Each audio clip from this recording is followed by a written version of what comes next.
Dear viewers, আসসালামু আলাইকুম। ফিরোজা ল হাউসের পক্ষ থেকে আপনাদেরকে আন্তরিক ধন্যবাদ জানাচ্ছি এবং কৃতজ্ঞতা জানাচ্ছি। আজকে আমাকে বলা হয়েছে গ্রাম আদালত সম্পর্কে কিছু বলার জন্য। আমি একসময় ইউনিয়ন পরিষদের চেয়ারম্যান ছিলাম। আমি আমার অভিজ্ঞতার আলোকে গ্রাম আদালত সম্পর্কে আপনাদের সামনে দুই চারটি কথা তুলে ধরার চেষ্টা করছি। আমি প্রথমেই বলবো গ্রাম আদালত গঠনের উদ্দেশ্য। 1976 সালে কম সময়ে অল্প খরচে স্থানীয়ভাবে ছোটোখাটো বিরোধ নিষ্পত্তির উদ্দেশ্যে গ্রাম আদালত গঠিত হয়। দরিদ্র, অনগ্রসর, সুবিধাবঞ্চিত, ঝুঁকিপূর্ণ জনগোষ্ঠীতে যারা আছেন তারা যাতে কম খরচে ন্যায় বিচার পান, সেই কারণে গ্রাম আদালত গঠিত হয়। উচ্চ আদালতের চাপ কমানো, বিবাদমান পক্ষের মধ্যে পারস্পরিক সহমর্মিতা সৃষ্টি করা গ্রাম আদালতের একটা উদ্দেশ্য।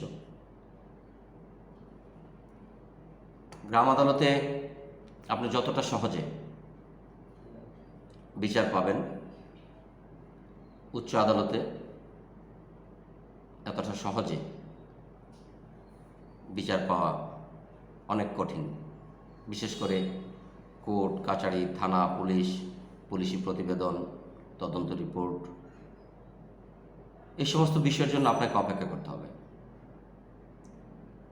কিন্তু গ্রাম আদালতে এতটা সময় অপেক্ষা করতে হয় না। গ্রাম আদালতের একটা নির্দিষ্ট সময়সীমা বেঁধে দেওয়া হয়েছে। 2006 সালে 1976 সালের গ্রাম আদালতের আইন রহিত করে এটাকে পরিবর্তন করে নতুন কিছু আইন সংযোজন করে গ্রাম আদালত পুনর্গঠন করা হয়েছে।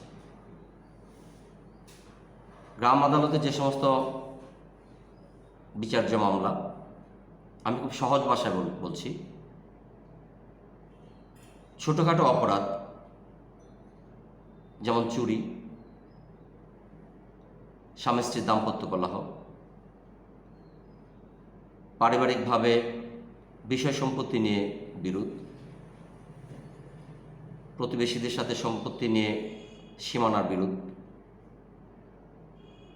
এই সমস্ত বিষয়ে গ্রাম আদালতের এখতিয়ার রয়েছে এই বিচারগুলো নিষ্পত্তি করার। আর কিছু বিষয় আছে যেগুলো আপনার গ্রাম আদালতের এখতিয়ারের মধ্যে পড়ে না। সেই বিচারগুলোর জন্য আপনাকে অবশ্যই আইনি সহায়তার জন্য, ন্যায় বিচার পাওয়ার জন্য আপনাকে উচ্চ আদালতের শরণাপন্ন হতে হবে। বিশেষ করে নারী নির্যাতনের যে বিষয়গুলি রয়েছে, স্বামী স্ত্রীর দাম্পত্য কলহর যে বিষয়গুলি রয়েছে, আমরা অনেক সময় ভুল করে থাকি। আমি আমার অভিজ্ঞতার আলোকে যেটুকু দেখেছি যে ভুল জায়গায় অনেক সময় আবেদন করা, এটা আসলে চেয়ারম্যান সাহেবের এখতিয়ারের বাইরে চলে যান, যে কারণে উনি এই সালিশটি আমলে আনতে পারেন না। এটা হচ্ছে, আমি একটু উদাহরণ দিয়ে বোঝাতে চাই। বিশেষ করে দাম্পত্য কলহের ক্ষেত্রে কনের বাড়ি যদি এক ইউনিয়নে হয়, বরের বাড়ি যদি অন্য ইউনিয়নে হয়, তাহলে কনেকে বর যে এলাকায় বসবাস করে স্থায়ীভাবে অথবা অস্থায়ীভাবে, সেই জায়গাতেই, সেই গ্রাম আদালতেই তাকে আবেদন করতে হবে। সে যদি ইচ্ছা করে কনের যে নিজস্ব ইউনিয়ন, তার নিজস্ব যে ঠিকানা, সেই ঠিকানায় সে আবেদন করতে পারবে না। বরং সহযোগিতার জন্য তার নিজের এলাকার চেয়ারম্যান সাহেবের শরণাপন্ন হতে পারে। চেয়ারম্যান সাহেব ইচ্ছা করলে পাশের ইউনিয়নের চেয়ারম্যান সাহেবকে বলতে পারেন মামলাটি আমলে নেওয়ার জন্য। তো আসলে গ্রাম আদালত যখন কেউ ক্ষতিগ্রস্ত হয় তখন চেয়ারম্যান সাহেবের নিকট আবেদন করেন, কিন্তু আমরা যে ভুলগুলো করি, আমার কাছে যে ভুলগুলি পরিলক্ষিত হয়েছে, অনেক সময় তাদের লেখনীতে অর্থাৎ বাদীর লেখনীতে তার যে ঘটনাগুলো বর্ণনা দেওয়া হয় সেই ঘটনাগুলো সঠিকভাবে লিপিবদ্ধ করতে ব্যর্থ হন। এই সঠিকভাবে লিপিবদ্ধ করতে ব্যর্থ হলে যেটা হয় সেটা হচ্ছে যে আপনার যে অভিযোগ, এই অভিযোগের সত্যতা নিরূপণ করা কঠিন হয়ে পড়ে। আর আপনার অভিযোগপত্রে যদি আপনার সঠিক তথ্য যদি লেখা না থাকে, অভিযোগপত্রের বাইরে গিয়ে গ্রাম আদালতের কোনো বিষয়ে রায় দেওয়ার বা সালিশ করার এখতিয়ার থাকে না। তো এই জন্য আমার পরামর্শ হচ্ছে যে যারা গ্রাম আদালতে সালিশ করবেন, আপনার প্রতিকার চাবেন, বিচার চাবেন, আপনারা আপনাদের আবেদনপত্রে তথ্যগুলো সঠিকভাবে লিপিবদ্ধ করবেন। ইউনিয়ন পরিষদের চেয়ারম্যান সাহেব গ্রাম আদালতের প্রধান। চেয়ারম্যান সাহেব দরখাস্ত পাওয়ার পর আর আপনাকে আরেকটা জিনিস মনে রাখতে হবে, গ্রাম আদালতে সালিশ করার সময় আপনাকে অবশ্যই কোর্ট ফি, নির্ধারিত কোর্ট ফি আপনাকে পরিশোধ করতে হবে। এই কোর্ট ফির পরিমাণ ক্ষেত্রবিশেষে 2 টাকা, ক্ষেত্রবিশেষে 4 টাকা। আপনার আবেদন পাওয়ার পর চেয়ারম্যান সাহেব প্রতিবাদীকে সমন দিবেন 2 নং ফর্মে।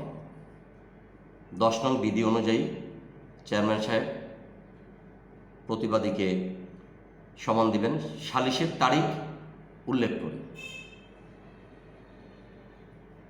সেক্ষেত্রে যেভাবে সালিশ বোর্ডটা গঠন করা হয় সেটা হচ্ছে যে চেয়ারম্যান সাহেব সালিশ বোর্ডের প্রধান থাকবেন এবং সংশ্লিষ্ট ইউনিয়ন পরিষদের সংশ্লিষ্ট ওয়ার্ডের সদস্য সালিশ বোর্ডের সদস্য হবেন। বাদী এবং বিবাদীর পক্ষ থেকে তাদের মনোনীত 2 জন ব্যক্তিকে তারা তাদের পছন্দ মতো মনোনয়ন দিতে পারবেন।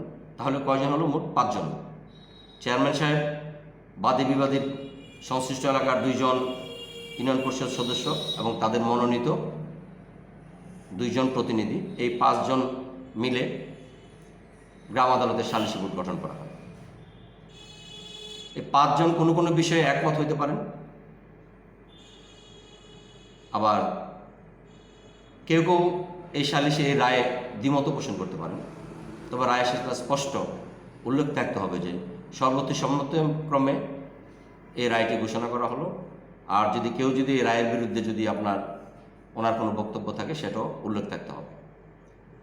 5 জনের মধ্যে 4 জন একমত হয়ে যদি কোনো রায় দেন তাহলে সেক্ষেত্রে এই রায়ের পর আর কোনো আপিল চলবে না। যদি 2 জন রায়ের বিপক্ষে অবস্থান নেন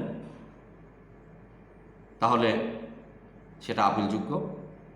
আপনি সহকারী সাবজজ আদালতে পরবর্তী 30 দিনের মধ্যে আপনাকে আপিল করতে হবে।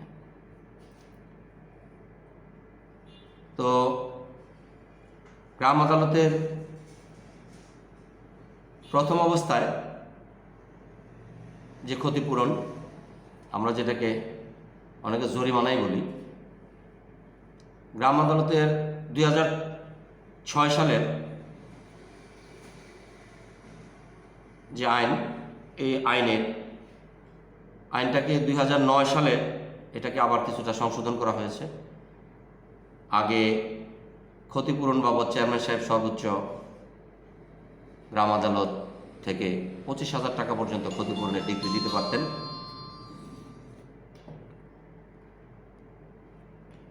2009 সালে সেটাকে আবার পরিবর্তন করে ক্ষমতা আরেকটু বৃদ্ধি করে সেটাকে 25,000 থেকে 75,000 টাকায় উন্নীত করেছেন। আবার কোনো কারণে যদি কোনো পক্ষ সালিশ বোর্ডের সিদ্ধান্তকে অমান্য করেন, সেক্ষেত্রেও বিধান রয়েছে। সেক্ষেত্রে 500 থেকে 1000 টাকা গ্রাম আদালতের জরিমানা করার এখতিয়ার রয়েছে। আবার কোনো কোনো কারণে ইউনিয়ন পরিষদের গ্রাম আদালত বা চেয়ারম্যান সাহেব আবেদনপত্র নাকচ করতে পারেন। যে কারণে আবেদনপত্র নাকচ করতে পারেন সেটা হচ্ছে যদি ইউনিয়ন পরিষদের এখতিয়ারের বাইরে হয়, তাহলে ইউনিয়ন পরিষদের চেয়ারম্যান সাহেব সেই আবেদনপত্রটিকে নাকচ করতে পারেন। যদি আবেদনপত্রে অর্থাৎ অভিযোগপত্রে নাম ঠিকানা যদি সঠিকভাবে লিপিবদ্ধ না করা হয়,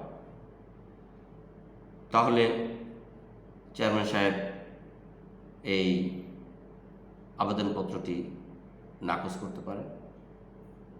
সেই ক্ষেত্রে কারণ উল্লেখ করে চেয়ারম্যান সাহেব আপনি যদি আবার ফিস যথাযথভাবে যদি পরিশোধ না করে থাকেন, যদি কোর্ট ফি না থাকে আবেদনপত্রের সাথে, সেক্ষেত্রে চেয়ারম্যান সাহেব এই আবেদনপত্রটি নাকচ করতে পারেন। তবে সেটা আপনাকে লিখিত আকারে 30 দিনের মধ্যে চেয়ারম্যান সাহেব যদি এটা উনি আমলে না নেন, তাহলে আপনাকে জানিয়ে দিতে পারেন। আর আবেদনপত্রের মধ্যে সবচেয়ে উল্লেখযোগ্য যে বিষয়গুলি বললাম, এটা হচ্ছে যে ইউনিয়নের আপনার ইউনিয়ন পরিষদে আবেদন করা হয়েছে তার নাম ঠিকানাটা আপনার অবশ্যই লিপিবদ্ধ রাখবেন। আবেদনকারীর নাম ঠিকানা, তার পরিচয়, প্রতিবাদীর নাম ঠিকানা, তার পরিচয়, যে ইউনিয়নে অপরাধ সংগঠিত হয়েছে অথবা মামলার কারণ সৃষ্টি হয়েছে সেই ইউনিয়নের নাম, অভিযোগ বা দাবির সংক্ষিপ্ত বিবরণ।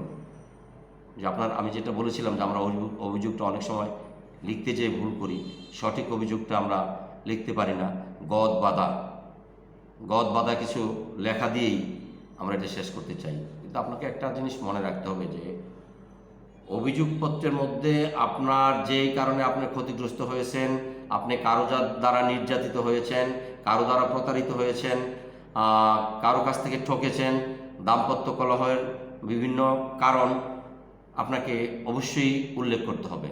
একটা জিনিস মনে রাখতে হবে যে আবেদনপত্রের বাইরে গিয়ে ইউনিয়ন পরিষদ অথবা গ্রাম আদালত কোনো বিষয়েই সালিশের আমলে আনতে পারেন না।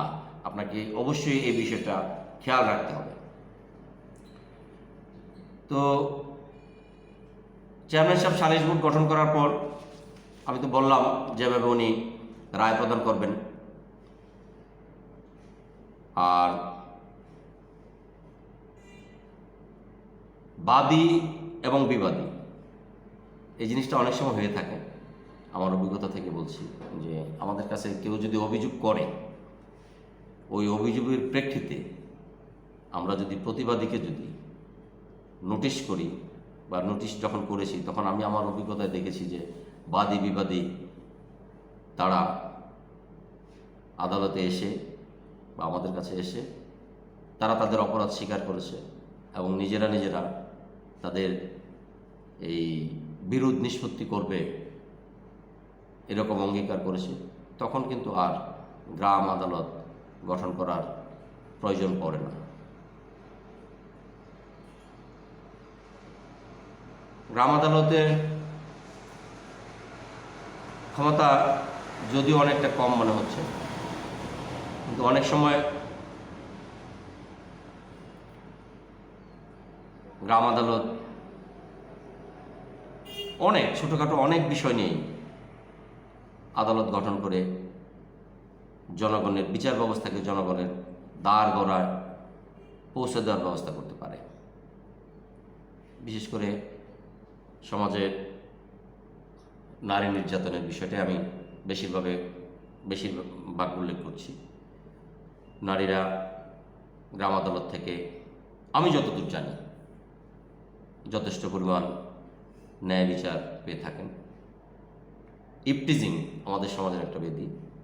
এই সমস্ত বিষয়ে গ্রাম আদালত অনেক ক্ষেত্রে কার্যকরী ভূমিকা পালন করতে পারে।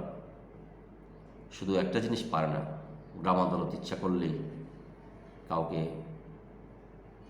আটক করে রাখতে পারে না, জেলের নির্দেশ দিতে পারে না।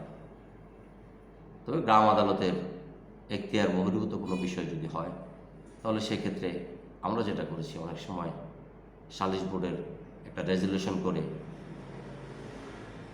আমরা যিনি বাদী তাকে অনেক সময় আমরা দিয়ে থাকি। এটা পরবর্তী সময় উচ্চ আদালতে তার অনেকটাই বিচার পাওয়ার ক্ষেত্রে সহায়তা করে থাকে। গ্রাম আদালত দেশের আপামর জনসাধারণের একটা নির্ভরতার স্থল। গ্রাম আদালতের মাধ্যমে খুব অল্প সময়ে মানুষ বিচার পেয়ে থাকে, হয়রানি কম হয়। গ্রাম আদালতে আসলে কোনো উকিল সাহেবদের দরকার হয় না, উকিলদের ফিসও দিতে হয় না। ছোটোখাটো যে বিরোধগুলো আছে সেই বিরোধগুলো আমরা গ্রাম আদালতের মাধ্যমেই নিষ্পত্তি করতে পারি। আবার এই গ্রাম আদালতের মাধ্যমে আপনি যদি মনে করেন যে কারো বিরুদ্ধেই আপনি অভিযোগ করতে পারেন, যদি চেয়ারম্যান সাহেব হন, চেয়ারম্যান সাহেব যদি কোনো অপরাধ করেন, তাহলে আপনি এই আদালতেই আপনার চেয়ারম্যান সাহেবের বিরুদ্ধে আপনি অভিযোগপত্র দাখিল করতে পারবেন। সেক্ষেত্রে ইউনূস সাহেব যে কোনো একজন ইউনিয়ন পরিষদ সদস্যকে সেক্ষেত্রে গ্রাম আদালতের প্রধানের দায়িত্ব দিতে পারেন। কোনো মেম্বার সাহেবের যদি এরকম কোনো অপরাধ করেন, তাহলে ইউনিয়ন পরিষদের আদালতে, গ্রাম আদালত, বিশেষ করে গ্রাম আদালতে আপনি ওই ইউনিয়ন পরিষদের মেম্বার সাহেবের বিরুদ্ধে আপনি অভিযোগ দায়ের করতে পারবেন। মোদ্দা কথা, আমি যে কথাটা বলতে চাই সেটা হচ্ছে যে গ্রাম আদালতের মাধ্যমে আমরা অনেক বিরোধ নিষ্পত্তি করতে পারি, সামাজিক সহাবস্থান সৃষ্টি করতে পারি, সামাজিক সহমর্মিতা সৃষ্টি করতে পারি, স্থায়ীভাবে সমাধান করতে পারি অনেক বিষয়। তো আমি যে বিষয়টা আবারও বলছি, সেই বিষয়টি হচ্ছে যে আপনাকে অবশ্যই অভিযোগের স্পষ্টতা থাকতে হবে এবং যথেষ্ট পরিমাণ সাক্ষ্য প্রমাণ, তথ্য উপাত্ত আপনাকে সঠিকভাবে লিপিবদ্ধ করতে হবে। আর গ্রাম আদালতকে আমি আগেই বলেছি, গ্রাম আদালতের যদি আপনার কোনো রায় আপনার পছন্দ হলো না, আপনি বাদী, চেয়ারম্যান সাহেব যে রায়টি প্রদান করেছেন সেই রায়টি আপনার কাছে পছন্দ হলো না, আপনি ক্ষুব্ধ হলেন মানে তাৎক্ষণিক প্রতিক্রিয়া না, আপনি ক্ষুব্ধ হয়ে উচ্চ আদালতের সহকারী জজ আদালতে আপনি 30 দিনের মধ্যে আপনি আপিল করতে পারবেন। তো গ্রাম আদালত, আমি আবারও যে কথাটা বলতে চাই, গ্রাম আদালত হচ্ছে আপনার সাধারণ মানুষের ন্যায় বিচার পাওয়ার জন্য একটি কার্যকরী প্রতিষ্ঠান। আজ এ পর্যন্তই। ভবিষ্যতে অন্য আর কোনো বিষয় নিয়ে আপনাদের সামনে যদি সম্ভব হয় হাজির হব। আপনারা সবাই ভালো থাকুন। আমি আবারও আমাকে কথা বলার সুযোগ করে দেওয়ার জন্য ফিরোজা ল হাউসকে ধন্যবাদ জানাচ্ছি, আপনাদের সকলকে ধন্যবাদ জানাচ্ছি। সবাই ভালো থাকুন, সুস্থ থাকুন। আসসালামু আলাইকুম ওয়া রাহমাতুল্লাহি ওয়া বারাকাতুহু।